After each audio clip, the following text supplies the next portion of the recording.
залуучууд та бид бүгдээс нь хамааралтай Монголынхаа ирээдүйн төлөө залуучуудаа хамтдаа зүтгэцгээе. Монгол улсын ирээдүйн улсын залуучууд та бүхний ирээдүй гэж гэрэлцэж авах болтугай. Залуучууд нэг ийм хоёр төлөвөөс сонголт хийгээд байна тийм. Залуучуудыг дэмжих боловсролын төв буюу залуучдын клуб байгуулах гэсэн санаа явсан. Хүрээллийн бас их ялгаа харагдаад байна. Гадаадд өндөр зэрэглэлийн боловсрол эзэмсэн хүмүүс л дэлхийс нарны эзэн тэр амьдралыг одоо авч шиж байна. Харин нөгөө талаараа гэр бүл үр хүүхдийн төлөө амьдралаа зориулж яваад өөрийнхөө тэр гэж харцсан. Тэгвэл бид нэр тэр залуусыг яагаад орхих ёстой юм бэ? Чи мөрөөдлөө бич. Монгол улсыг хөгжүүлэхийн тулд чи гэр бүлээ авч болохын тулд чиний зорилго юу юм? Мөрөөдлөө би чамайг гадаадд сургая. Чамд юу дутуу байна? Дууг сонсдог.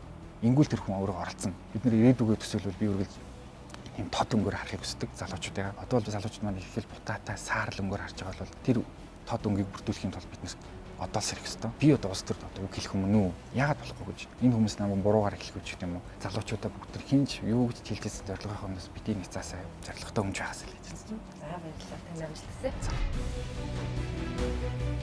Давд Оржийн Батүлзээ бизнесийн удирдлага мэргэжлэр бакалавр зэрэг хамгаалсан англи хэлтэй Mobicom корпорацийн бизнес хамтын ажиллагааны газрын мэргэжилтэн залуучуудын боловсролын төвшинг дээшлүүлэхийн төлөө хэмээх уриатайгаар энэхүү төсөлд оролцож байна.